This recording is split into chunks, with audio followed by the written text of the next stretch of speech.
Do that again real quick. Again? Yeah, do that again. Okay.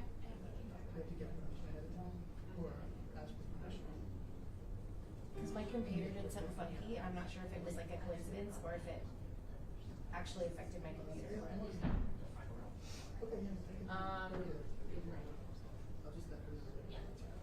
I don't know why it won't let me play it again. Do I need permission to record or take pictures? No, you don't. Are you have a video camera or just?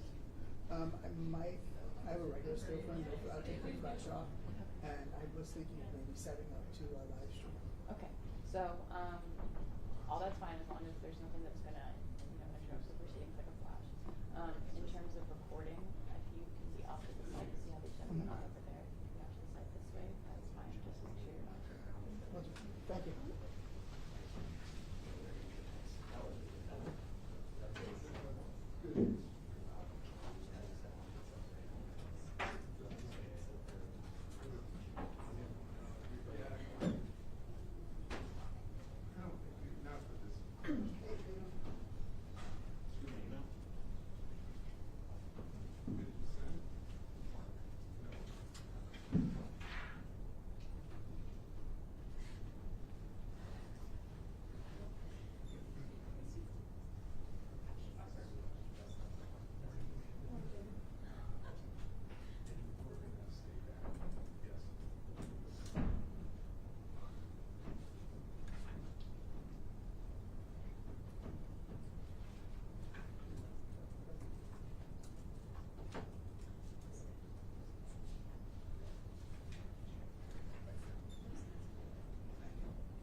Sorry, I didn't know I was gonna go again.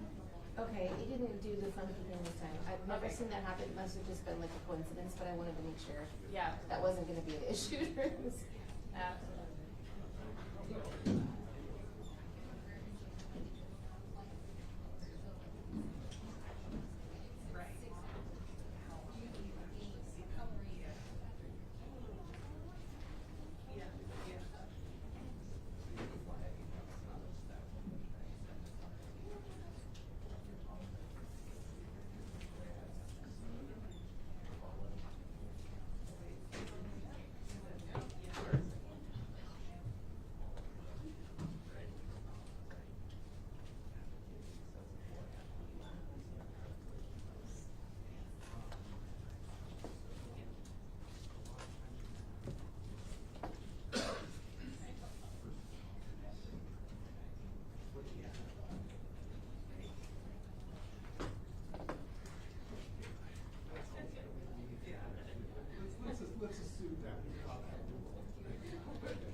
morning. Thank you for joining us. Please make sure your hats are off, your phones are off, no gum.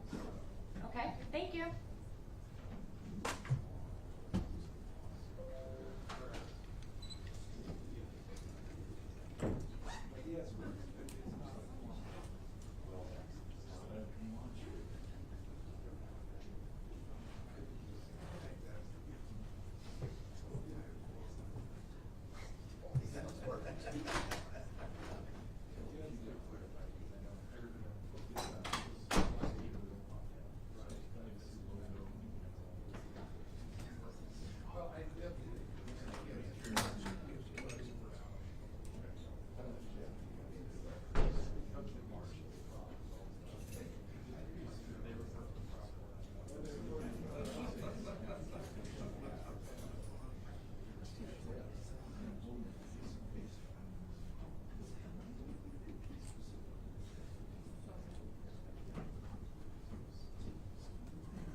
Honorable Karen D. Moore presiding.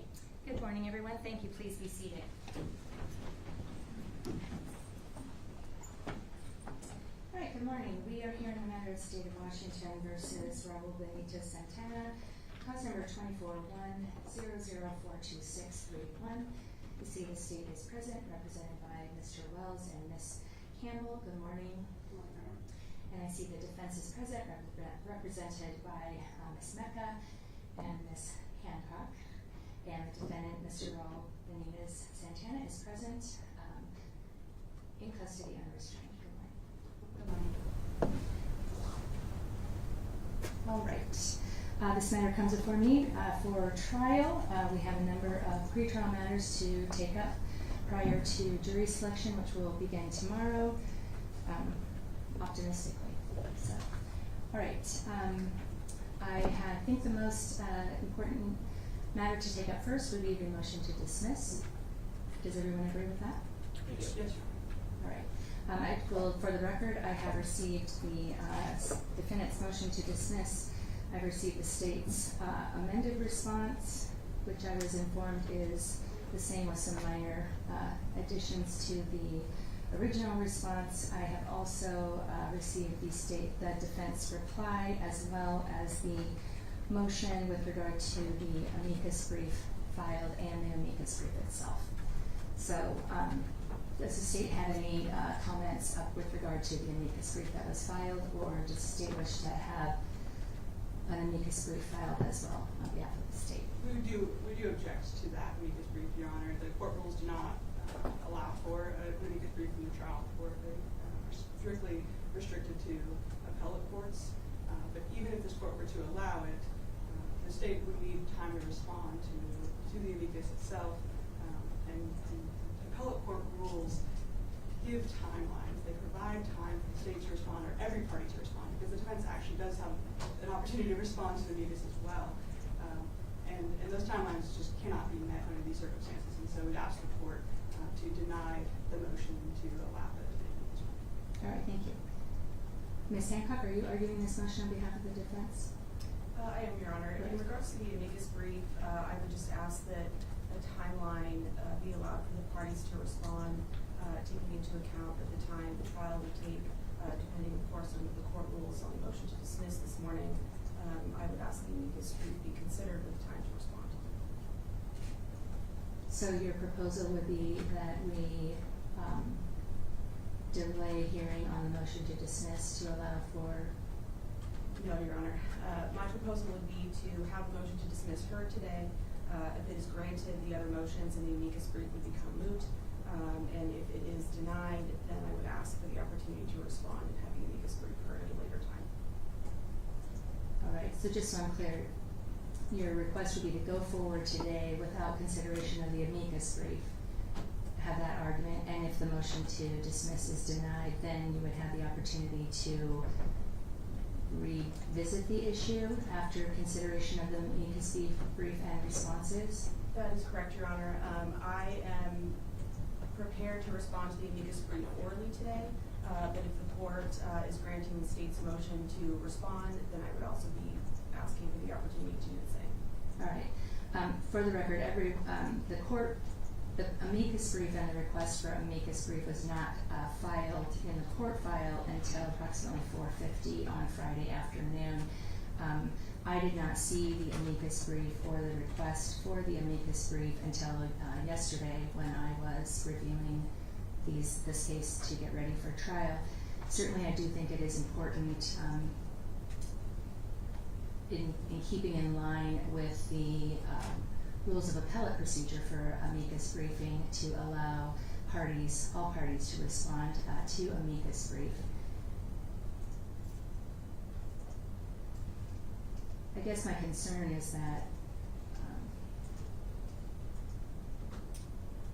to the extent that we could move forward today on the briefing that I have obtained without consideration of the amicus brief, that's fine. I think that under our current court rule, CR 59 would always allow you to bring a motion for reconsideration within the allotted 10 days, even if that motion for reconsideration was during trial.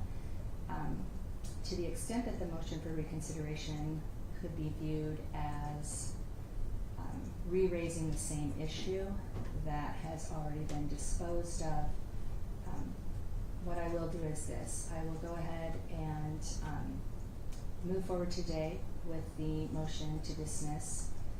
Based on the briefing I have, I will allow for either side to file for reconsideration, specifically leaving open the ability of the parties to argue with regard to the arguments presented in the amicus brief or in response to the amicus brief filed by either the state, any other interested amicus, or the defense.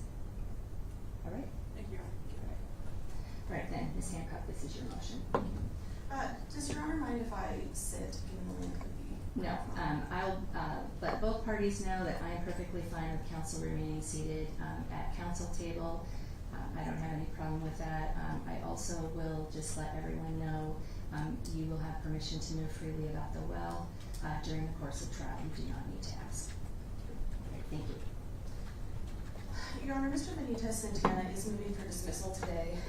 The state's response to the brief, I will try my best to not repeat arguments that were made in the briefing. I know the briefing from both sides was fairly extensive, but the state's response brief did elicit new facts which are concerning.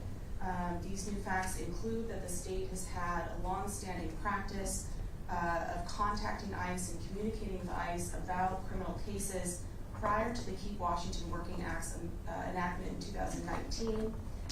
Ms. Bernashon, Mr. Darrow's legal assistant, the legal assistant assigned to this case, did not know that the Keep Washington Working Act was passed, prohibiting her from doing this. Ms. Bernashon rotated back into the violent unit in 2023, meaning she is likely engaged in this type of misconduct for the last 2 years. Counsel is one of the most experienced attorneys in their office. He has been a lawyer since 1991, and he admits in the response brief that he has also been ignorant of Washington state law for the past 6 years since 2019, affecting an unknown number of cases. It has now been confirmed that the state was also in fact having phone calls with ICE in regards to this case that they failed to keep logs of as required by their record retention requirements. And although we had assumed when we sent those subpoenas that ICE had reached out to the state, perhaps in response to media coverage, that was not the case. What we found out from the response brief was the state had actually reached out to ICE. Had we known this during the bail hearing last May, we would have addressed that issue differently. The state consulted with a civil lawyer about this in May of last year. After that consultation, counsel did advise Ms. Bernashon to stop her communications with ICE, and despite knowing that that misconduct had taken place, the state kept it a secret. They did not disclose that information. And even more disappointing, in its pleadings, it argued that it is entitled to keep this misconduct a secret. It had no obligation to disclose, and the reason for that is because immigration information is inadmissible at trial. Immigration information being inadmissible at trial is precisely the argument we made in May of last year when we objected to that information being included in its pleadings. That argument is also in contradiction to the state's Brady disclosure in this case of another staff member's misconduct. The state's office Brady letter in discovery confirmed that it broadly interprets its rules of professional conduct 3.8 obligations. And despite this other staff member not being a listed witness, under their own interpretation of the rule, their office policy did require disclosure, and they did appropriately disclose that. Now what the state is saying is that it did commit misconduct in this specific case, but it did not have an obligation to disclose. The state's response concedes that their office has not had a policy on this, and a reasonable assumption would be that they have not had training on their lawyers on the Keep Washington Working Act or the Courts Open to All Act that have existed for the last 5 to 6 years, or current counsel did not attend those trainings. The office has not trained their staff on changes in the law, despite knowing the new laws were contrary to staff's prior practice prior to rotating back into the unit. The state argued in their first response to pleading that in part it was not misconduct because this information was public information, and they can divulge public information to ICE. Then a couple of hours later, they filed the amended response conceding that that was misconduct, which indicates that they're learning the law in real time as they are learning this and drafting their response. The state describes Ms. Bernashon's commentary as ill-considered. That may be true and fair in a general context, but the government is held to a higher standard. The government has an obligation of transparency and objectiveness and respect for all people in all cases, and Ms. Bernashon is not a mere individual. She is a representative of the state of Washington, and her comments are more significant because of that. Finally, the elected prosecutor believed that this misconduct here was concerning enough to warrant an entirely new office-wide mandatory policy, and they have already violated that new policy in this case. Although his family, Mr. Benitez-Santana's family, is still too apprehensive about the potential of detainment by ICE to post his bail, we have received some information which is encouraging, that since the time of our pleading, a couple of his family members may be willing to come to court in support of him, although I do not see any of them here today. The state suggested in its brief that the family members who are afraid to attend need to write declarations under penalty of perjury confirming that information. This would likely require them to disclose the reason for their fear, which is immigration status, regardless of whether they are citizens or not. The state continues to ask for individuals' immigration status, despite their new policy indicating that that is not permitted. Were you indicating that the state's response, pointing out to the court the lack of any declarations indicating prejudice in the sense of not family members not feeling comfortable attending court or not posting bail for whatever reason, that the state's request for that is a violation of the May 5th policy? Your Honor, the May 5th policy indicates, I'm trying to get up on my computer here, indicates that they are prohibited from collecting or inquiring into an individual's immigration or citizen status or place of birth unless there's a connection between the information and a criminal investigation. When the state put in its response brief, an amended response brief, that the court should not consider or implying that is insufficient information, that Mr. Benitez-Santana's family is afraid to come to court because of the immigration status that's been inserted into this case, implies that they should have written declarations that describes why they are afraid, which would necessitate them including their immigration status. I have written a declaration under penalty of perjury about our communications with them, just as Mr. Darrow and Ms. Bernashon wrote declarations under penalty of perjury indicating their involvement and their understanding in what's happened in this case. I am an officer of this court, and my declaration should be sufficient as to my communications with Mr. Benitez-Santana's family without requiring them to file their own declarations that potentially would require them to talk about their own immigration status. So the answer to my question is yes. Yes. Your Honor, 8.3 requires a mere mismanagement, but I don't believe that is sufficient in this case. This arises to outrageous government misconduct because it involves race. It involves the disregard for ignorance of Washington law for an extended period of time. The state does cite to Stott as a case where outrageous government misconduct was not found. In that case, the defendant was not specifically targeted. It was a net nanny operation. And here, the state not only worked with ICE, but they sought out ICE specifically in Mr. Benitez-Santana's case and not generally. And the state argues it is not outrageous simply because they did not convince Mr. Benitez-Santana to commit a crime, as in the Lively case. And I just want to be clear. Yeah.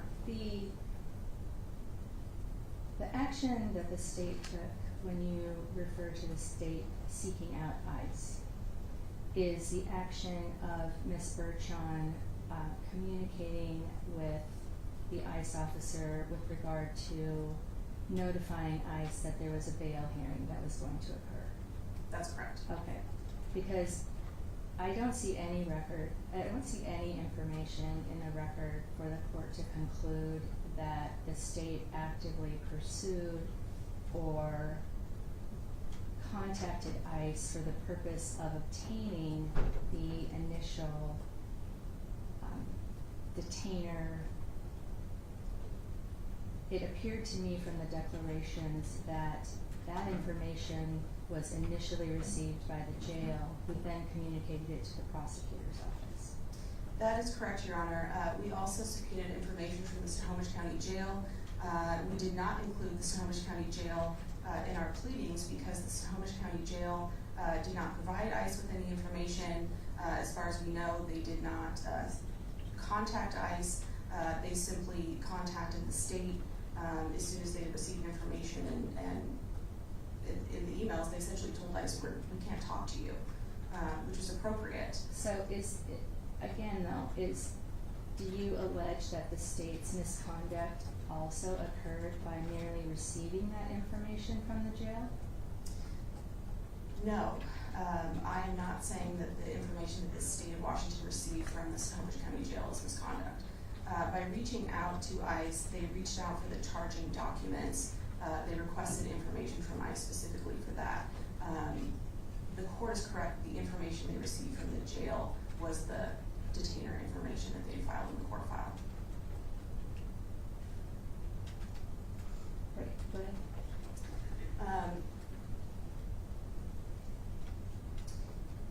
Your Honor, what the state is arguing here is that the state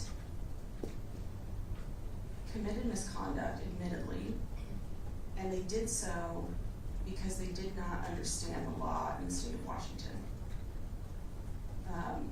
I can tell the court anecdotally that I have been a public defender for 16 years, and I have never once heard a prosecutor say that they were ignorant of the law they were sworn to uphold for many years. I have never heard of the state arguing that they are not required to disclose their own misconduct, and I have never heard of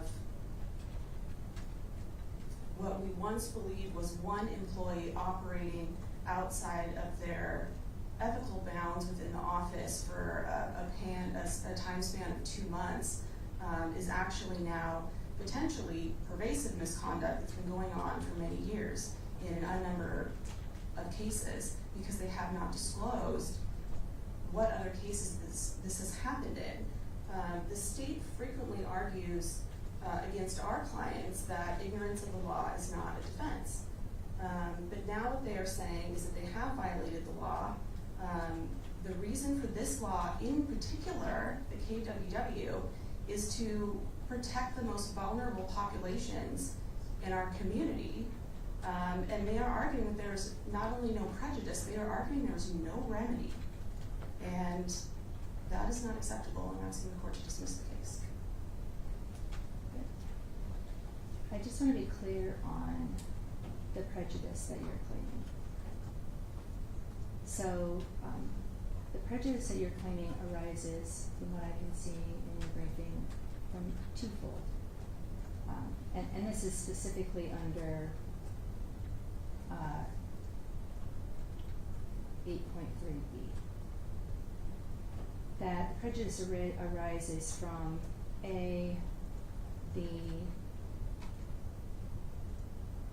chilling, so to speak, of Mr. Benitez's family members from either posting bonds so that he could remain out of custody prior to trial, or attending the courtroom in support of him, or that it has impermissibly tainted the proceedings, potential jurors, such that he cannot have a fair trial.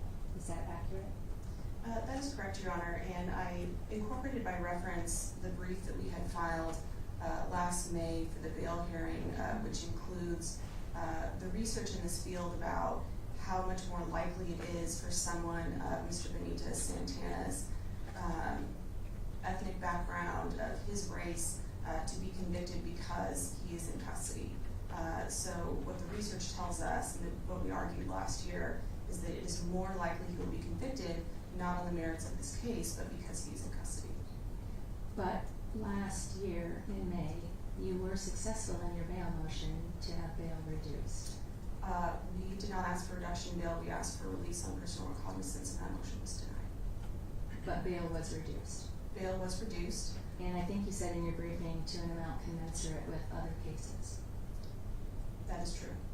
I will also note, though, that the majority of vehicular homicide cases in Snohomish County, those defendants are released on their personal recognizance. We could only find one other case that's currently in Snohomish County or was in recent memory in Snohomish County where the person was held on bail, and that bail was $100,000. And to your point, I mean, I went back and reviewed those, your memorandum on the motion for release, all of those documents. And in particular, took a look at those cases that you cited. And so I do, you know, one of those cases, originally the warrant request for the defendant in that case was $1 million. And then when he was, and I can specifically tell you what case it was.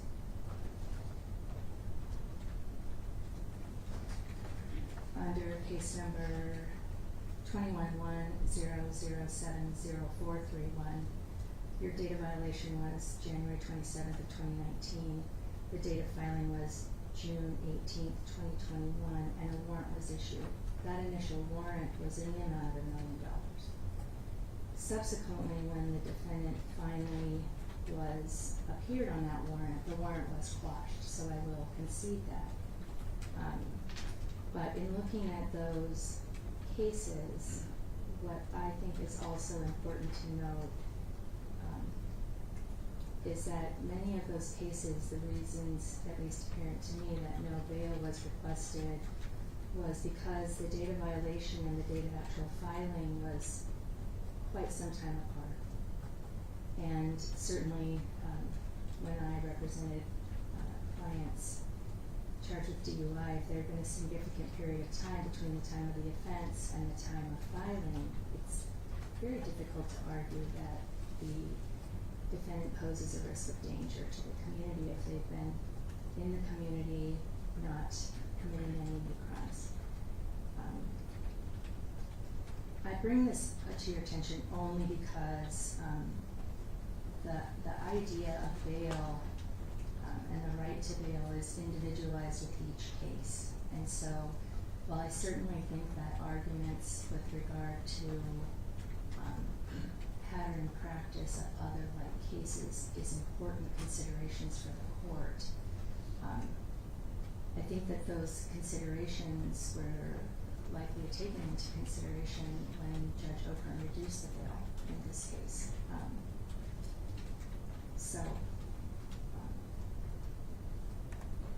The other question I have for you is, in my mind, what this case really is boiling down to is the idea that does referencing a person's citizenship status, or is a person's citizenship status a consideration that a trial court should take into consideration when setting bail? I mean, fundamentally. What's your response to that?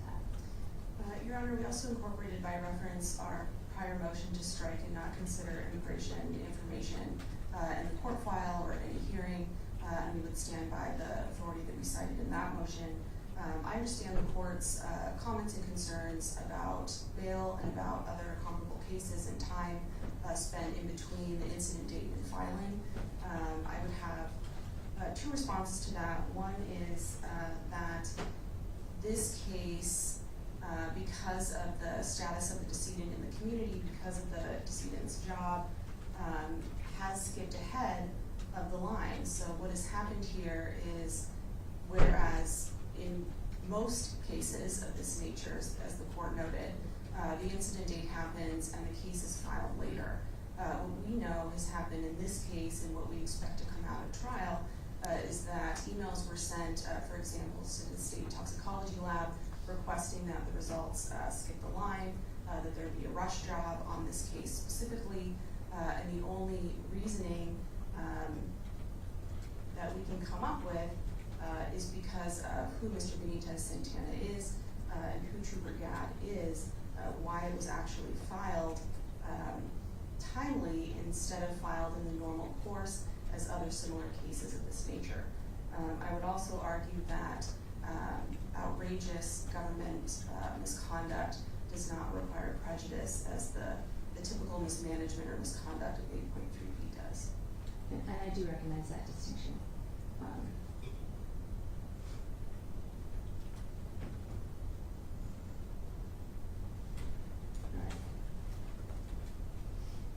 I guess I have one other question to pose to you, and that is this. If a person that had citizenship in Canada committed a violent crime in Washington, and that person, because of their citizenship in Canada, could easily cross the border and go to Canada, do you think that that is a consideration that the court should not take into account when looking at bail, particularly since under subsection 9 of the bail rules, it indicates the court can consider any other information to determine the appropriate amount of bail or appropriate conditions.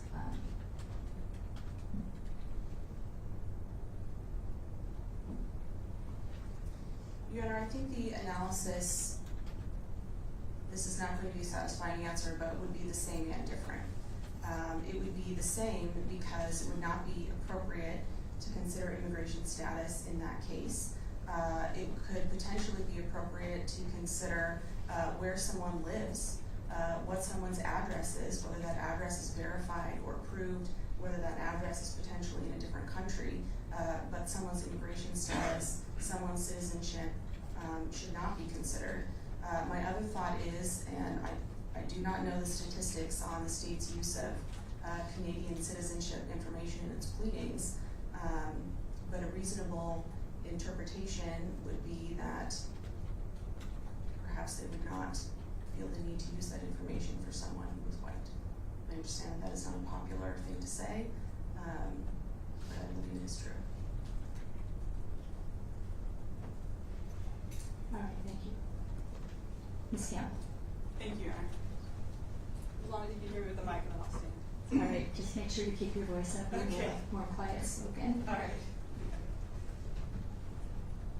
So I just have 3 points to make, just sort of as an overview, and then I'll get into the individual arguments here. The first point is that a member of our office sent 2 emails that violated RCW 2.28310. I've laid that in my brief.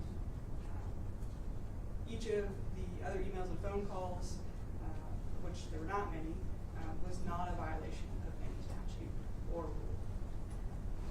And those 2 emails, to be clear, were the contact information for 2 people that are unrelated to this case, and the 1 email notifying the Mr. Castro of the bail hearing. Those are the 2 violations of that statute. As I laid out in my briefing, the other statute, Keep Washington Working, does not appear to apply to the prosecution office. I don't believe there's been any argument to the contrary, either in the reply brief or this hearing. I'm just going by the very simple definition, or maybe not simple, but the definition in the statute does not appear to apply. So we really are only talking about that 1 statute, which is in some ways more limited than the Keep Washington Working statute. And so when we look at those violations, I do think it's important that this court is clear about what those 2 violations were. It was not every conversation with ICE. It's not forbidden for a prosecutor or a legal assistant to talk to a member of an ICE agent. That's not what the statute says. The statute is clear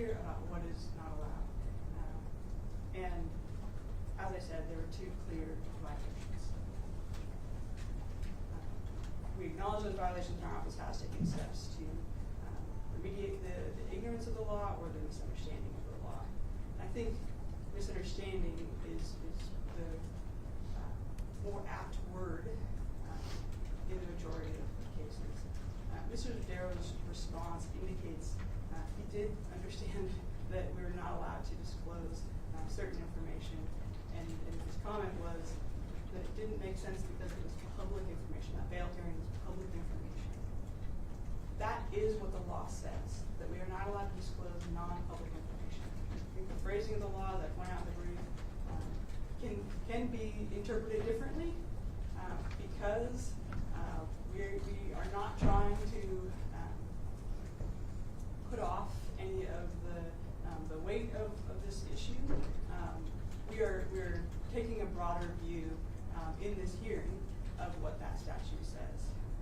But the subsection of the statute that talks about what the state the prosecutor's office may disclose does talk about non-publicly available information, which would not include a bail hearing. The second point here is that the timeline of events matters. And we have a timeline that clearly shows that the state did not reach out to ICE to tell them to put a detainer on this defendant.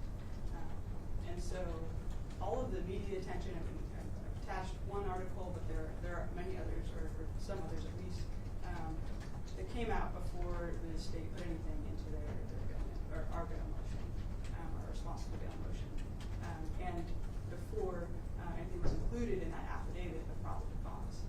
And so any prejudice that may arise from media attention simply cannot be imputed to the prosecutor's office.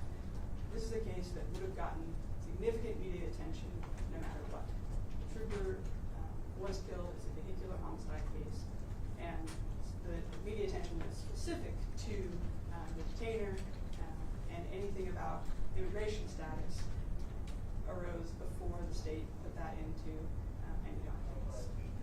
And there's no reason, and the defense has not presented any reason for this court to believe or conclude that the state's filing had anything to do with greater media attention or with them having more information. We know that's not true. We didn't put anything in the affidavit of probable cause that was more information than the media already had at that point. And so the timeline matters. And then thirdly, there's a little bit of a back and forth argument here in terms of what the state wants here. Does the state want the defendant to be detained or deported, or does the state want the defendant to be held so that we can prosecute them? Those are competing interests. Those do not align, and yet that is part of the allegation. We're being accused of both. And so I would just be clear that the state, from the beginning, wants to prosecute this case. It's a case that matters to our community, and that the state now and has always wanted to keep here. We do not have an interest in the defendant either being detained, which might just put off trial, make it hard for the defense to reach the defendant, or certainly to be deported, where we would not be able to ever go forward on this trial.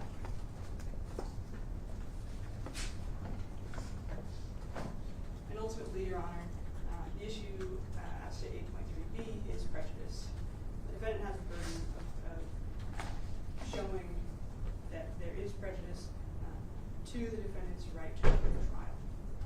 And it's not a broader definition of prejudice. It's prejudice to his right to a fair trial. And the prejudice that's being alleged here is not related in any way to that right.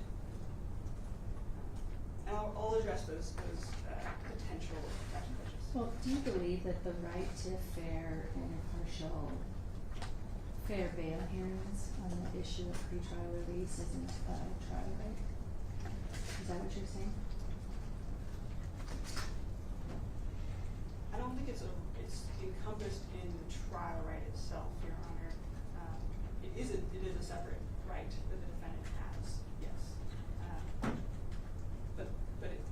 appears that dismissing the whole case does require prejudice to that jury trial. And as to the bail, there are different issues here with bail. One is that we saw in the defense motion that the family may have been able to post bail, but decided not to, to the amount of $100,000, for fear of there being negative consequences to posting that bail. Again, that isn't on the state, Your Honor. The detainer did not arise because of conduct of the state. The detention, therefore, from immigration did not arise because of the state. And so the family's decision not to post bail cannot be imputed to the state's actions. If they can post bail and they've chosen not to, that is not prejudice that the state has caused. As to the family member not wanting to come to court, that too is not because of the state's actions, with the possible exception of that hearing, that bail hearing. And at that hearing, there's no evidence that a family member's presence would have changed the outcome of that hearing. I think we still, in asking for the affidavits, what the state has done is asked the defendant to bear his burden. His burden is to prove prejudice. And by pointing out a lack of evidence about that burden, the state is not violating any policy, not violating any statute. We are asking the defendant to bear the burden that the law lays out for him. I'd also add that in quoting the office's policy, that policy is about our conversations with immigration services, and so putting something in briefing is not communicating with ICE. I'll add that. So, pointing out the lack of affidavits here is not a violation of it. As to the bail hearing itself, again, it does appear, and we don't have affidavits, so it's difficult to know, but it does appear from the briefing that was the family's choice. That bail hearing, as Your Honor noted, it's an individualized determination in every case. And Judge Apple found that it was not inappropriate for the courts to find, just procedurally, Your Honor, after the state put that in the affidavit, the defense moved to strike that part of the affidavit that says there's a detainer, and Judge Apple found there's the minute entries in the briefing that it was not inappropriate for the court to consider that. And as Your Honor noted, it appears to be one of the considerations, or relevant to one of the considerations in 3.2, when the court is making a determination about whether there are less restrictive means than detention to make sure that someone is appearing at every hearing, every court date, that person's ability to appear is important. And so the state's argument, in part, may be the ties to the community, but more importantly, it really was about if the defendant had been detained or deported, he could not appear in court hearings. Perhaps if he had been detained, he would have been temporarily released. That was one of the questions that we asked ICE. That's one of what the state was trying to determine in one of those phone calls and exchanges. That was not appropriate, not a violation of any law. The state was trying to figure out what was going to happen if the defendant were released or bailed out and were detained. And so that was a relevant and appropriate consideration for the court at the time of making that bail determination.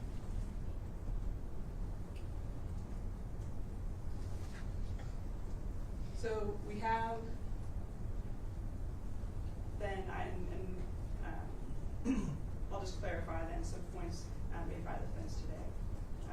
One is this allegation that there's a long-standing practice of revealing information to ICE. There's no evidence of that. We had one legal assistant that was moved in the office that should have received the training no matter what. And we're not saying that only certain legal assistants should receive that training or should know that law. But under these circumstances, she did not receive the training, she did not know the law, and so that is not a long-standing practice.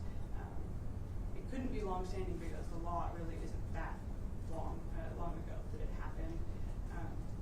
In terms of the knowledge of the law, like I said, Mr. Darrow demonstrated some understanding of what the law was in his comments to defense, that this was a public hearing, it was publicly available, and so there was no problem in disclosing it. Like I said, in taking the broadest interpretation of the law, it doesn't matter that it was publicly available, and so that is part of why we're saying that that was incorrect. But a misunderstanding of the law is not an ignorance of the law's existence, and I don't think at any point we have any evidence that Mr. Darrow had no understanding of the law, no knowledge of the law. So these allegations are quite a bit broader than what has been admitted to, has been disclosed, and the reality of the situation. As to PID, PID requires a pattern of misconduct. One event, one set of conversations is not a pattern, and so this is not a situation that we would disclose in a PID type disclosure, because we had one legal assistant that, again, it ended up being a total of 2 emails and stopped immediately when told to stop. That is not the kind of situation that requires PID disclosure, which again, is a pattern of misconduct or incompetence. And in the case of the defense mentioned another PID disclosure in this case, that was a pattern not just of misconduct but of dishonesty. And so that really is the key to why that disclosure matters. The attenuation between what this legal assistant did and any other important pieces of trial witnesses are again part of the reason that other PID disclosure happens, because of the close contact with witnesses. That's not the same situation as in this case. No one, again, there's no allegation that it's not the truth that this disclosure had any effect, or sorry, that this misconduct had any effect on a witness or anything that would happen at trial. I'm just unclear with regard to, and for the record, can you tell me what PID means? I think I know, but I don't want to assume. Potential impeachment disclosure, Your Honor. Okay, thank you. The detainer itself was disclosed in discovery to the defense immediately. Yes, Your Honor. But the conversations between the legal assistant and the ICE agent were not disclosed in discovery. According to the affidavit from DPA Darrow, he did tell defense counsel that the assistant had told ICE. Right. So that's not discovery, but it was disclosed. It was disclosed. Yes, Your Honor. And then thereafter, and that occurred back last year. In May, yes, Your Honor. In May of last year, prior to the bail hearing, correct? I believe it was after the bail hearing. I believe that after the fact, defense counsel asked, how did they know? And DPA Darrow informed defense counsel. Okay. And then the subpoena ducis tecum for the information itself was provided or requested in March of this year. Yes, Your Honor. It was March of this year. It was after the emails and conversations took place a year ago. Right. So. It was a little unclear to me from the briefing, but I wanted to, Mr. Darrow's affidavit in particular, Yes. but I just wanted to make sure that it was not as if the defense was not aware these conversations had taken place a year ago. It was just that they were then not thereafter, the actual emails were not disclosed. And the state's position on that is it's not disclosable, or that It's does not not discovered. need to be disclosed. Yes, Your Honor. Based on Brady. Yes, Your Honor. And then it was disclosed upon receiving the subpoena duces tecum Yes, Your Honor. this year. Correct, Your Honor. And if Your Honor would like, I can talk about Brady specifically. How did the state reach that conclusion that this would not be material evidence that the defense should have, given the knowledge of the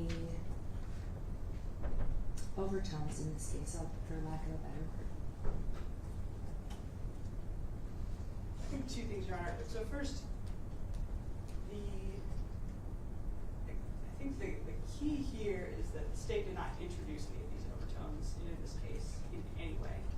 And so if there had been evidence that something the state did caused, again, the media to get a hold of this or caused a detainer to be put in place, that would actually prejudice the defendant. And so under Brady, it would have affected a right of his. The state did not do anything that was a violation of the statute that caused this case to occur, that caused the detainer to be placed, that caused the media to understand or to learn about what was happening. And so nothing about the state's actions had a negative impact on the defendant. And so when we look at Brady, it must have something to do with the defendant's guilt. Nothing in this situation has anything to do with the defendant's guilt at all. And so to be clear about the difference between Brady and 8.3, 8.3 is broader in that it talks about prejudice to a right to a fair trial, but Brady is about exculpatory material or impeachment material. But the impeachment, of course, would have to be about something that was material to this case that would be admissible at trial. And that's why we focus on admissibility, because this wouldn't be admissible in a trial. So that's the state's position on Brady material. All right. Thank you. And then, just want to make sure we're covering everything, Your Honor. So briefly on the issue of sanctions, the defendant's reply brief really is a new motion for sanctions. This is not a motion that is time sensitive. If the court would like to address a motion for sanctions, we'd ask for, again, time to respond, time to brief the motion for sanctions. They've cited completely different authority in that motion. It is not a response to the legal arguments made in the response brief. And so we would ask for time to actually brief those issues, brief the issue of sanctions. It's our understanding that today is really just about the motion to dismiss. And so we ask the court only to address that issue. As to outrageous government misconduct, there are simply no cases that present this type of situation where the state has not acted in a way that creates the crime or that has some prejudice that is so wildly unfair that the defendant could never have a fair trial. There are not a lot of cases in this area, but none of the cases are anything similar to this situation. The government's, again, misunderstanding in some ways and ignorance of one statute that has language that can be interpreted in two ways is not outrageous. It does not shock the conscience. And so because the misconduct did not lead to this case happening again, did not lead to the crime itself, did not lead to the detainer, did not lead to the media attention, it is not outrageous government misconduct. All right. Thank you. Right, Ms. Hancock. Your Honor, in reply, the state has not provided legal authority that prejudice may only exist during the trial itself. There are no cases on this issue because as far as defense is aware, there are no other prosecuting attorney's offices in the state of Washington who has violated the KWW and CODA. So this is a case of first impression. There has been Brady disclosed in this case for the other legal assistant who is wholly unrelated to this case. And as far as the extrajudicial comments versus what is filed in the court file, I agree that the case law states that what is filed in the court file does not qualify as an extrajudicial comment. The extrajudicial comment are the communications with ICE that led to the chilling effect in Mr. Benitez-Santana being in custody. We also have the concern that the state. But you agree that there is,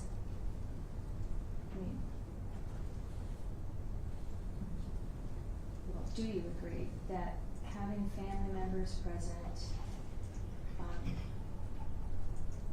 is not a constitutional right that impairs a fair trial? I think that in this case we have a unique situation where generally the open court allows anyone to come but does not give anyone the right to be present. I agree with the court on that. I think in this because they could appear by Zoom. I think in this case the issue is going to be when we have in front of the jury, and I know this motion is going to be heard later today, so it would depend on the court's ruling there. But what we have is a courtroom that is filled with people who are in support of the state.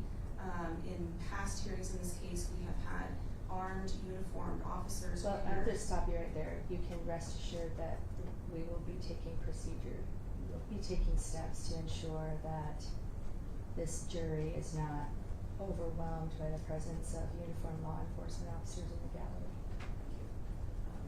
I'll not include that in my response here then. I can say that the pleadings in the court file did confirm for the public and for our potential jurors that their suspicions that Mr. Benitez-Santana may not be an American citizen to them have now become truth.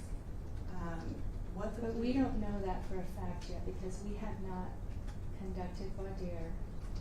And do you agree with me that there are a number of safeguards that this court could take during the process of jury selection as well as during the process of the presentation of evidence to ensure that these issues of citizenship, immigration status do not impact a fair and impartial consideration of the facts? I agree with that. I agree that there are safeguards in place, and I know that this morning we're going to be talking about the possibility of a juror questionnaire to try to flesh out some of these issues. The concern that Ms. Mecca and I had is when we were discussing how to go about our jury selection and how to form our questions in this case, we are at a loss of how to address that these issues are now prevalent and out in the community about Mr. Benitez-Santana, while also not discussing immigration or citizenship status in jury selection, something that we are not supposed to be doing, not permitted to do. You know, at this point, how do we flush out those jurors without asking them these questions? That is something that we are at a loss for right now. I can say that is in part of the state court argument today. We have learned additional information, which is concerning because now I'm questioning whether we even have all the information now. The state has told us about a conversation with ICE to find out if Mr. Benitez-Santana could be temporarily released to attend court on his own recognizance. We were not aware of that conversation until oral argument today. The state has said... Well, I think I seem to recall reading in the materials, maybe not a specific statement, but in general about conversations that were had with regard to the effect of a detainer whether or not, how that would work. It may have even been in your briefing, but I guess I still will come back to this ultimate question. And let's just say, assuming that I am not finding that this is outrageous conduct or a violation of a constitutional right, trial right, such as the cases that are cited. For example, the Zamora case is, all of the cases are cases that deal with situations where a jury has been impaneled and either during questioning or during testimony, clearly inadmissible, inflammatory, flagrant behavior has occurred by the state, such that those courts concluded there was no possible way the defendant could have a fair trial. And so you can sense my concern here is that prior to trial proceeding, I agree that we have to have behavior on the part of the government that does not unduly influence jurors.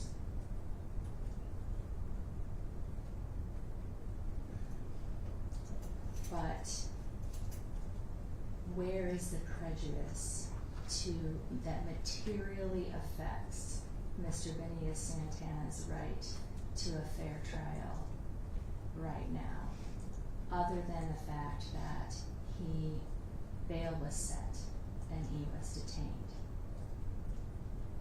Your Honor, part of the prejudice is what I was looking for, where Ms. Mecca and I now have a hamstrung ability to prepare for jury selection. Okay. So we have an issue of Mr. Benitez-Santana being in custody. We have an issue of the public making death threats against him in the media, which are not being taken down. And we cannot ask questions about what they know or what they assume about his citizenship. So my concern at this point is we bring in a jury, we have an in-depth questionnaire that tries to flesh out some of these issues. We do individual jury selection to see what people have already read, what may have prejudiced them against him without having that information be divulged in the larger panel. Of course, we will do all of that. But when we get to the larger panel and those obvious jurors have already been fleshed out, Ms. Mecca and I have no way of bringing this up without also providing that panel information about what has been going on. And that is our concern. But isn't that a concern with every single defendant that has a lot of pretrial publicity? For example, the Rotter case, that was another significant case with significant pretrial publicity. You know, I will grant you that the defendant in that case did not have the same immigration or citizenship issues here, but that was a significant media case, significantly charged because a law enforcement officer was killed. We just had the Sayer case, which had significant pretrial publicity, that we still were able to sit fair jurors. And with regard to the racial issues, let's just call it what it is. Everybody's afraid to use the word, but unless we start using the word, we're never gonna get it figured out.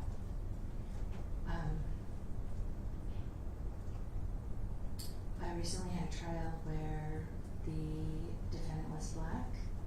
He was a assault on a police officer, and counsel talked very openly in voir dire, and the jurors were actually very receptive in voir dire to those conversations surrounding race and surrounding the right to a fair and impartial trial based upon the facts outlined and proved in the courtroom, not based upon the color of one's skin or one's sexual orientation or makeup. So that's where I'm having trouble with the prejudice promise. It seems entirely speculative to me.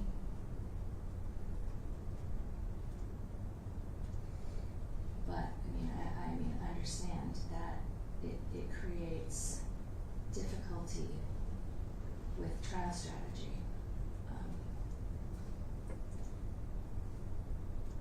Your Honor, the difference between the Rotter case and the Sayre case and Mr. Benitez-Santana is in those cases the state did not commit misconduct.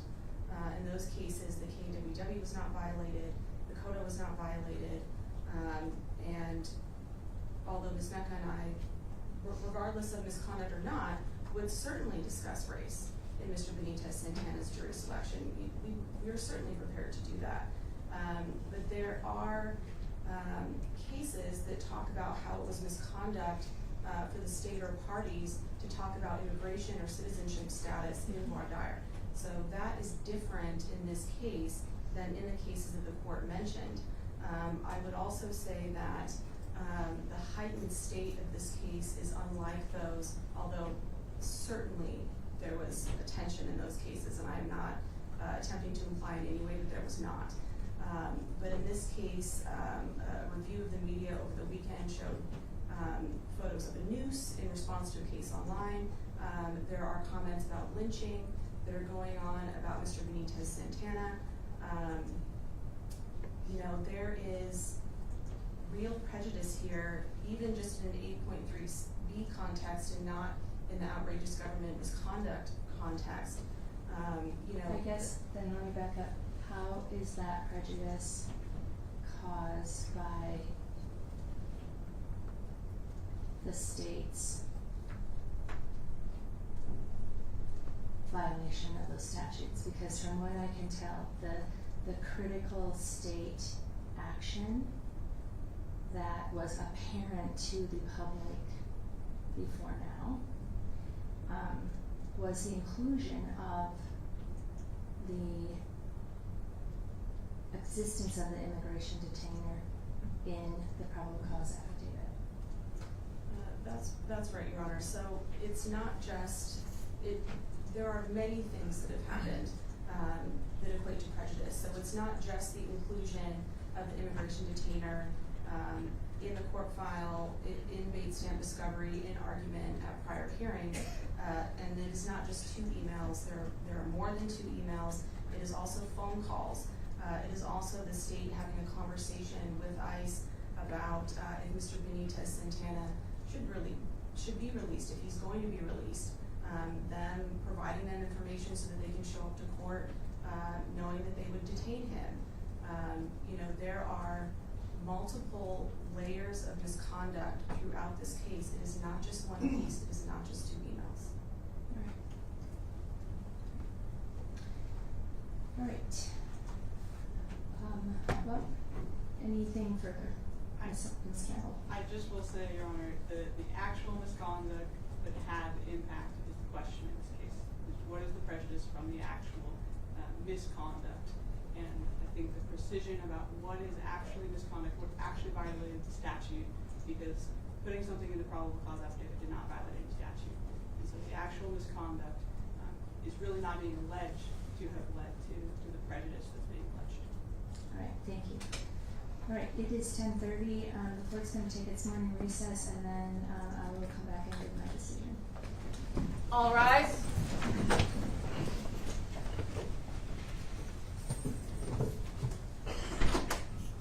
Court is now at recess.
Don't get that going.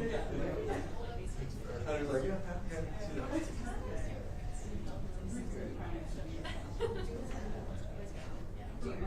very good, yeah. Read around that.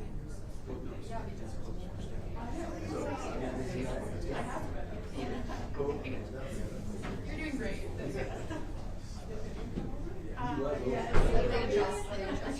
You did that. Here, watch this.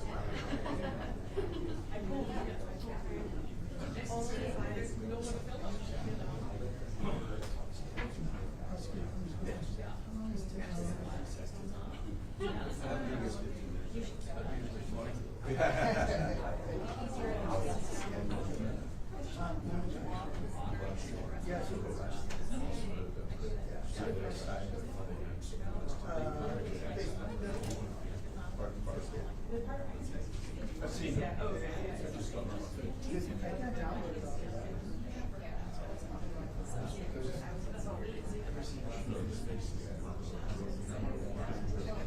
Either outstanding.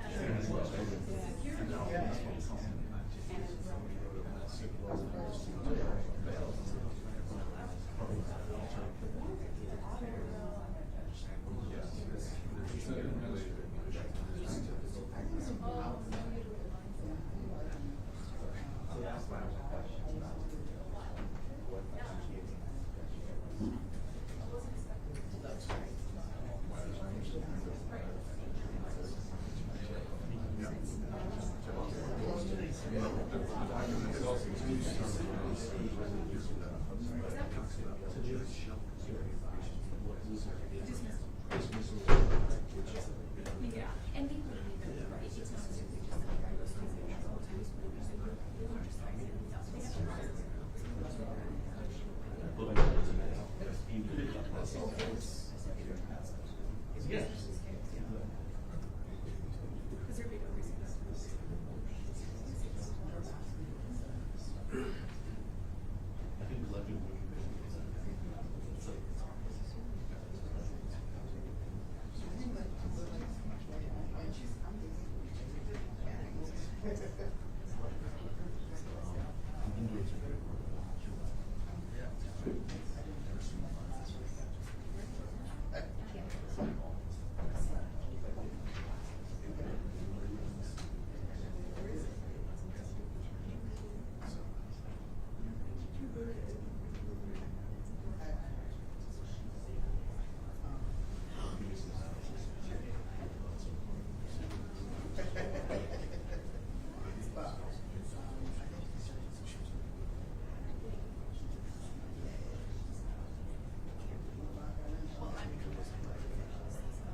Coffee runs, if you get water. Perfect.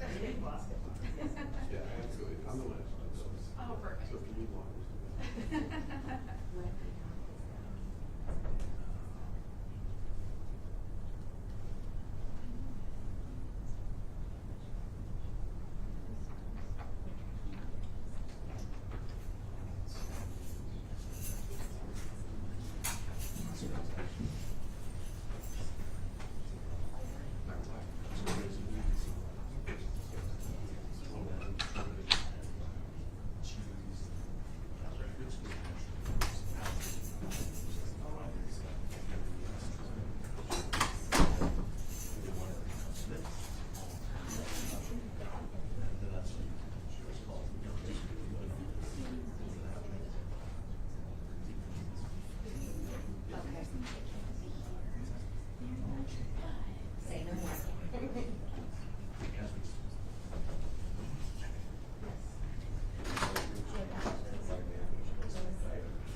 storm in here, and we did ask facilities to turn down the heat a little bit, so hopefully it will not feel like a sauna in here. Yeah, that's what I was wondering.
Right, I can certainly say that,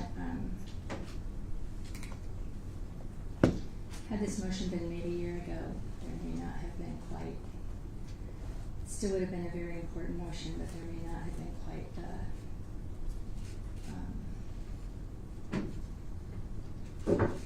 concerns attached to these types of issues, given the current state of affairs with regard to citizenship status and ICE's involvement in that. However, my role here today is to determine and make sure that Mr. Benitez-Santana, here sitting in this courtroom in Snohomish County, receives a fair trial. With regard to the defense motion, the defense's motion to dismiss is based on essentially two grounds. Criminal Rule 8.3b, which has to do with government misconduct that materially affects the right of a defendant to a fair trial, and Criminal Rule 8.3c, which has to do with government misconduct that is so outrageous that dismissal is the only appropriate remedy to ensure that the defendant's rights to due process have been met. So I'll address each of those in turn. With regard to Criminal Rule 8.3b, the defense initially bears the burden to prove that misconduct occurred, and then that misconduct materially affected Mr. Santana's right to a fair trial. With regard to the misconduct, the defense alleges that the state committed misconduct in its violation of RCW 1093-160, which is the right to work law, and under RCW 228-310 1B, which is CODA, as well as a number of rules of professional conduct and evidentiary rules. With regard to the evidentiary rule 813, I think it's 813, 413, excuse me, I'm not finding any violation occurred there, given the fact that that is an evidentiary rule that would apply, in my perspective, to trial. And in any event, I think that the criminal rule 3.2 with regard to the court's consideration of factors for bail would allow for those kinds of considerations when appropriate. I'm also not going to find that any rules of professional conduct were violated, because these were not extrajudicial statements that were made by the state directly to the media. So that leaves us with misconduct under RCW 1093-160. It is unclear to me whether or not the state's conduct in this case would violate that statute, in particular because of the definition of law enforcement agency under 1093-020. The prosecuting attorney's office, as opposed to sheriff's departments or other governmental agencies that are tasked with enforcing, investigating, and making arrests for violations of the law. The prosecutor's office, that is not their primary purpose. And under that statute, it appears to me that because that is not the state's primary purpose, the state's primary purpose is then to take that information from law enforcement and act appropriately on it. I can't find that there is a clear violation of that statute.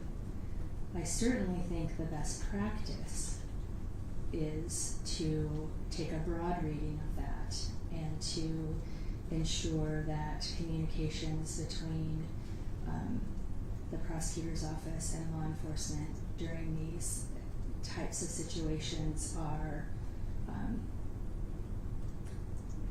zealously and scrutinized. The main, and then under RCW 228310, which is CODA, I am finding that the prosecutor's office committed misconduct based upon the communications between the prosecutor, legal assistant Burchon, and the ICE agent discussing the bail hearing, despite the fact that the bail hearing itself could have been looked up on Odyssey or could have been pulled from public records. To me, is a consideration, but overall, it clearly the emails clearly look to me as if the prosecuting attorney's employee was attempting to at least coordinate or provide ICE with this information, and that is a violation of the statute. What also appears to me, though, is that the purpose of those inquiries were not designed to aid ICE in deporting the defendant, should that be the appropriate remedy in an immigration case, but they were designed to determine what impact the citizenship status of the defendant would have if he were to have been arrested or otherwise detained by ICE, and how that would affect the prosecution of this alleged crime that occurred here in Washington. And I think that that is a distinction that makes a difference. This isn't a case where the state there's no information to indicate to me that the state was reaching out to ICE or Homeland Security in an effort to get information about the defendant's citizenship status in an effort to either hold the defendant longer for purposes of more investigation, or to somehow, if they felt the case was particularly weak, to facilitate the defendant's transfer of custody to another United States agency. It appears to me from the reading of the briefs that the intent of it was to ensure that the defendant was able to be present here. However, the intent, that is not the ultimate question, because the state can act in good faith and still commit misconduct by violating the law.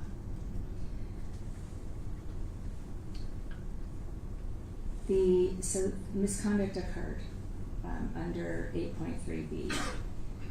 Then we get to the idea or the requirement for prejudice, because misconduct alone is not enough. The defense also has to establish prejudice.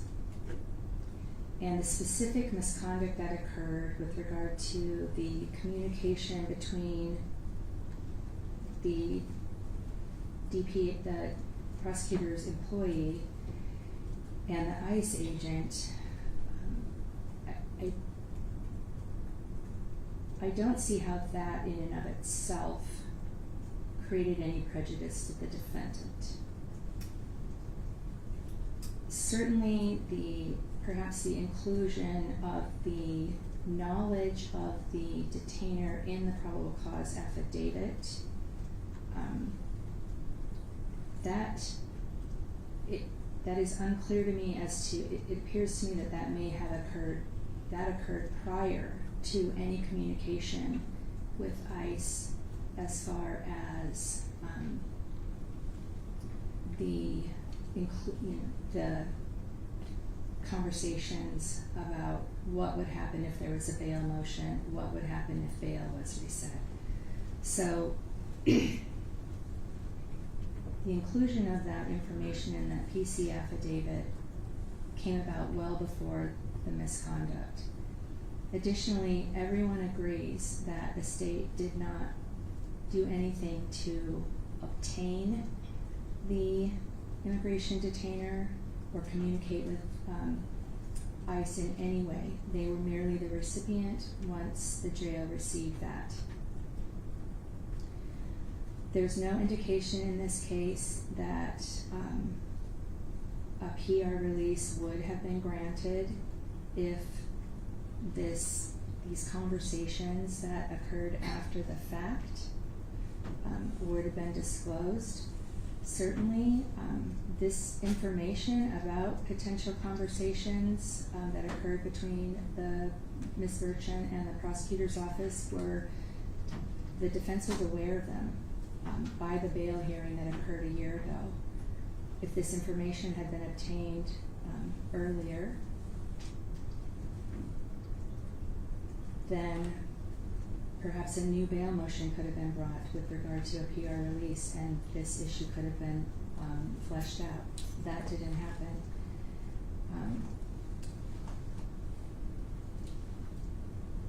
And I think that the prejudice prong also, it's important to look at the actual state's behavior or the actual things the state did in this case. I'm not convinced that CR 3.2 does not allow for the court to have information about citizenship status when considering whether or not a person accused of a crime is likely to appear for court.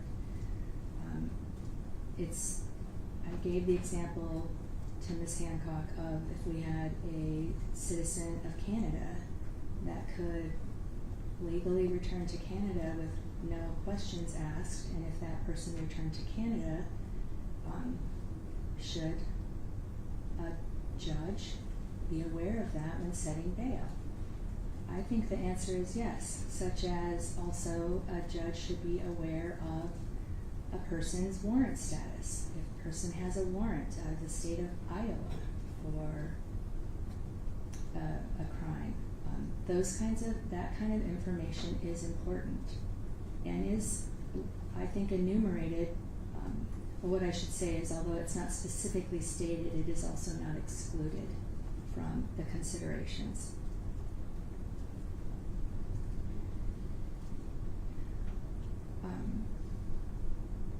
I don't have any information, at least with regard to how the issue of immigration status between, and I'm going to bookend this, between the time of this case original filing and now. We haven't had jury selection yet. I don't know. We don't know what kind of ongoing media attention there has been. Certainly there was a significant amount of media attention at the beginning. There has now been a significant amount of media attention right prior to trial because of the filing of this motion, which certainly I am not indicating the defense should not have brought this motion. This is clearly an important motion for the defense to bring. I'm just pointing out the obvious that this trial was always going to be media worthy, I would say, given the issues involved, and so this particular issue has now arisen, unfortunately, right on the eve of trial. And even if I were to find that somehow the misconduct demonstrated a prejudice that the state would then have to rebut, it's hard to prove a negative, and with there being no prejudice that I can see, I don't know how the state would actually rebut that. It's as if the absence of prejudice means it's been rebutted. So I am not dismissing the case under 8.3b. With regard to the motion to dismiss under 8.3c, again, the court has to find that the misconduct is essentially so outrageous that it simply shocks the conscience of notions of fair play and equal justice and due process. Here we have the competing duties of the state, its duty and obligation to prosecute crimes, alleged crimes that are committed, and we have the duty, the defendant's rights to have bail. There, again, is no evidence in this case for me to reach a conclusion that the state acted inappropriately in collusion with ICE to obtain this detainer or take any action to act upon the detainer in a way that would violate the defendant's due process rights to a fair trial in this court. The defendant's right to bail were observed. There was a bail motion heard, and this issue was argued at that time, and the bail was reduced. The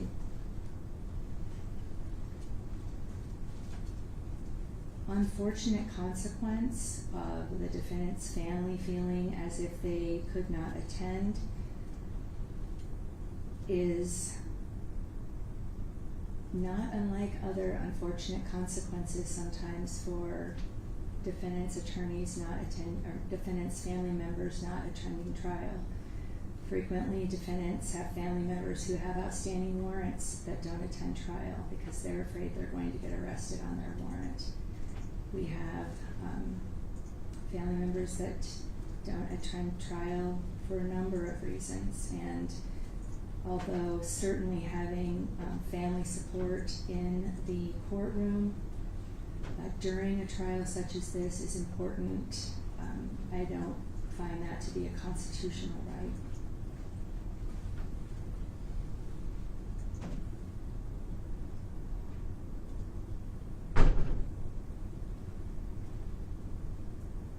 So, I am denying the defense motion to dismiss also under CR 8.3C. It is certainly my hope with this ruling that I have clearly communicated to all parties that I intend that this trial be run fairly and ethically with regard to these issues. We will have a number of pretrial motions that will address the parameters of this so that we can ensure that Mr. Benitez-Santana gets the trial that he deserves in this court, one free of any type of prejudice with regard to citizenship status, his ethnicity.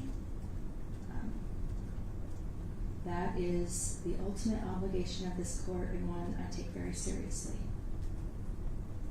So, that will be my ruling on the motion in limine, or the motion to dismiss. If the state wants to prepare an order on that, I think that that would be appropriate for purposes of appellate review. I will, thank you. Thank you. All right.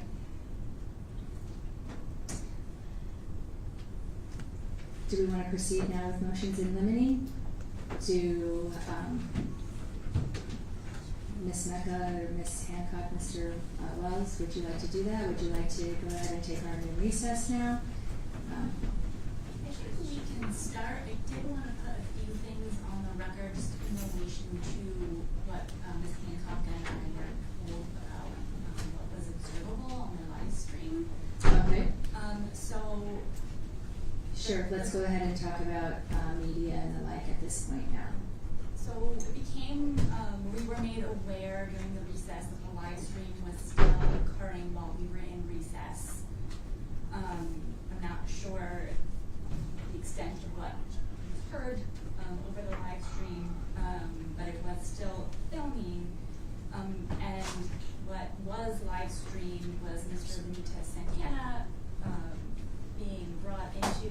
of the room with the guards, I think at least at some point people were indicating, and I didn't see this until afterward, that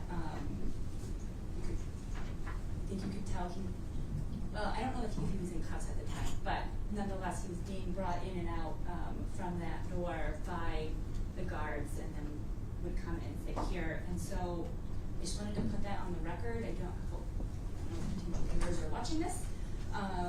Something that we probably need to now ask for an individual questioning, but also that does not continue to happen, so that way we are not having this issue every single time. I do think that under the court rules that allow media to be filming, but also they are not doing anything that would impinge on the right to a fair trial, and I think filming somebody being brought into and out of the courtroom all the time by a guard would infringe upon that right, and jurors are not supposed to know his status at this point, whether he is All right, thank you. Mr. Wells.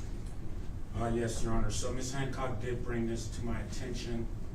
It's rather unfortunate that that happened. We have had hearings in the courtroom where that door has been visible in other courtrooms. It's unfortunate that he may or may not have been recorded as he's coming out of that door. I think there's an assumption that is being made that because he's coming out of that door that he's in custody, and I think that assumption is probably based on him being in close proximity to the transport team. That being said, Your Honor, we would ask that, we would agree with defense counsel that there needs to be some kind of remedy that protects Mr. Benitez-Santana's custody status. I know that this is going to be an issue that we discussed during motions in limine, so I think that maybe once we have that discussion, a remedy can be put together at that point. But I think it's important for the court at this point to instruct the media when and when not to be recorded in the courtroom, if the court can do that. All right, thank you. All right, so I am aware the media is present. I will be completely honest with you folks. This is the first trial I've had that has significant media attention, so I have done a bit of inquiry with my colleagues. My request of the media, and we can certainly have a hearing about this if you all would like, is that you coordinate and have one pool camera among all of the credentialed media presence in the courtroom so that we can have one camera that is going. In addition, I would request, at least I'd like to have you make any comments you may make, but I don't see in particular the need to be filming in the courtroom during any court recesses. I am concerned about the potential for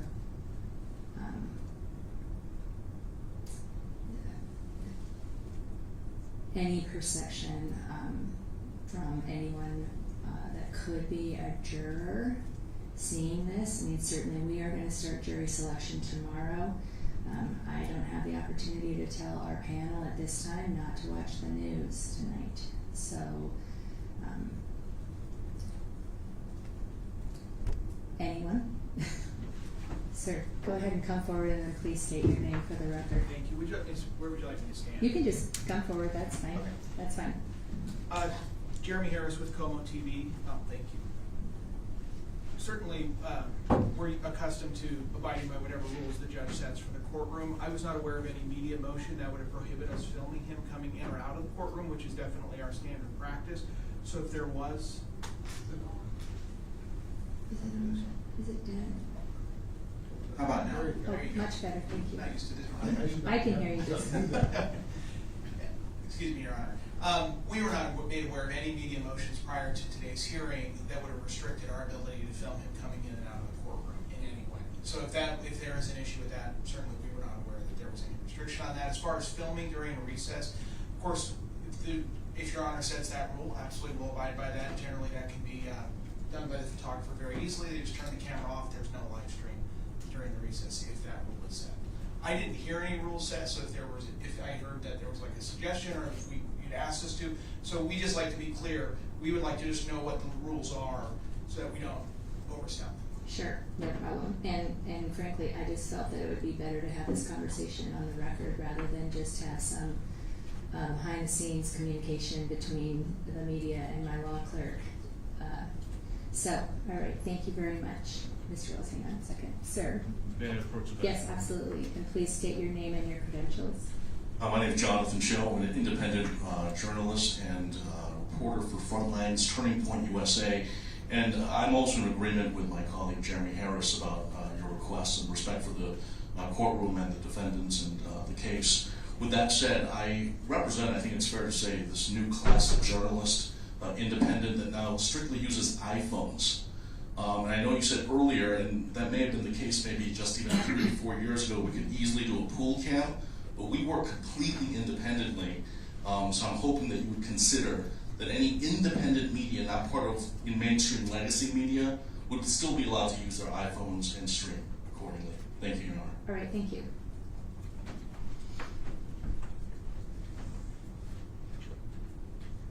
Any other member of the media like to put anything on the record with regard to media? All right, thank you. Mr. Wells, did you have something? Yes, Your Honor. So I was going to ask the journalist that came up to opine on the court's ruling about the pool camera, but then the gentleman came up from the Independent News. So I guess this is something that we will have to discuss. All right.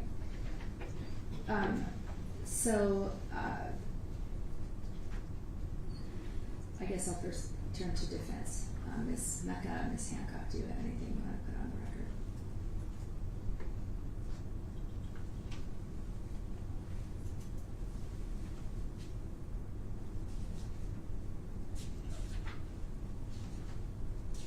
Sorry, there we go, red is on. The only other thing I think to add is that we were informed, my colleague Ms. Hancock received an email that I guess in the filming our laptops are visible, like you can see what's on our screen, so I would like to add that we are not filming what I have on my laptop. I need it to be able to represent, so this is Hancock, Mr. Benitez-Santana. It potentially contains attorney-client privilege information. But in terms of everything else that was discussed, I think that if we put these rules in place, we need them in order to make sure that we have fair trial. All right, thank you.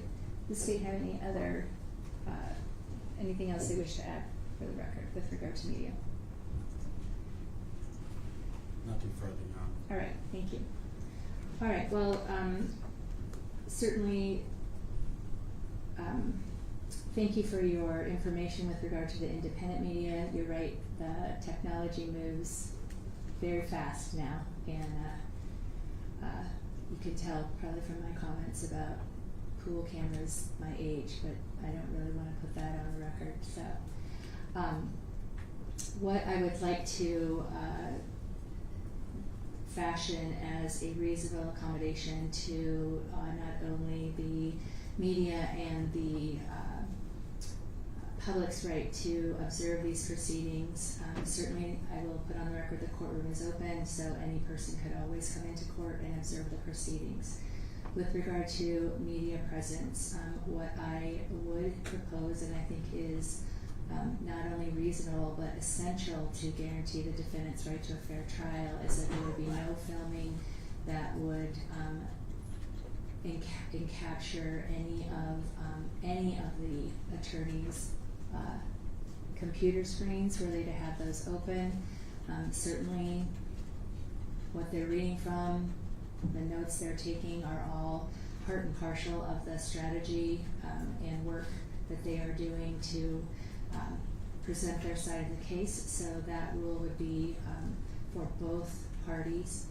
With regard to the defendant's entrance and exit from the courtroom, certainly the important part of having the the defendant appear in civilian clothes and all of the like is to ensure that there is no adverse inference drawn from the defendant's custody status that he is somehow dangerous. I will just say, given all of the publicity in this case, in particular with regard to this motion, I think it is highly unlikely that any juror is not going to at least somehow be aware that Mr. Benitez-Santana is in custody. The question is really the prejudice that comes from that, and the idea that if the defendant is photographed being placed in handcuffs and escorted in and out of the courtroom, that adds a level of essentially the court's own independent somehow determination that he is dangerous, and that is the line that we cannot cross. So what I would like to propose is that members of the media not film the defendant entering or exiting the holding cell, so that we can just ensure, certainly after he is here, seated at counsel table. I think the one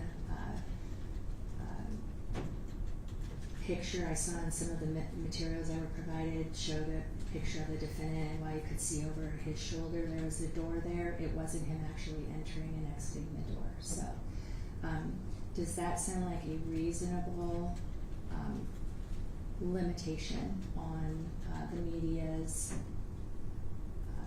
right and responsibility to report this trial? Any objection from anyone? If I may add, Your Honor, if Your Honor would like, we can also move the camera so that we don't see material on the tables. It's just a little bit difficult for us from where we're seated to film anything without a potential inadvertent capture of materials on the attorney's desk. If Your Honor would like, we could be placed somewhere else that we don't see that from behind. My preference would be for you to position your cameras in such a way that you see as little as possible, but more importantly, and I'm going to rely on you for the technology here, more importantly, if your cameras, especially if you're live streaming this, if your cameras are capturing parts of the screens where it's at all visible, then yes, you either need to move or somehow adjust your camera angles. Does that sound clear enough? Certainly, and I don't know that we'll have any other, at least for KOMO, I don't know that we'll cover anything until the trial actually starts, until openings, and at that point maybe we can reassess camera placement in a position that would be from the front to the back, so that's not an issue. Okay, that sounds good. And then obviously I will state this now, and if I need to do a written order I will, but no filming of the jurors. Okay. Anything else from the media? Sir, please come forward and state your name.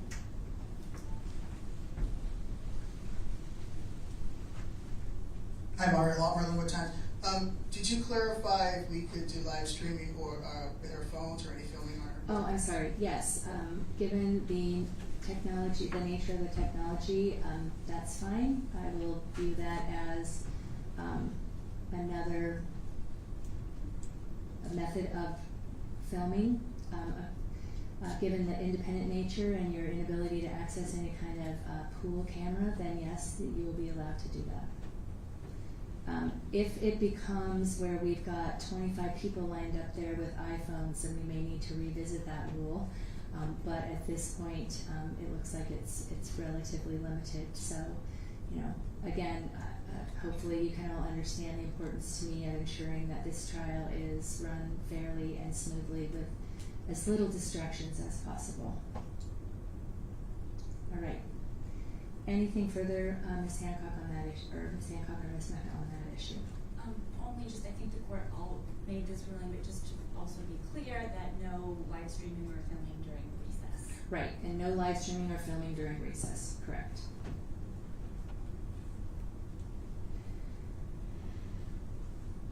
All right, with that taken care of, do we want to try to knock out some of the motions in limine frankly, it looks like that's not going to be too contested.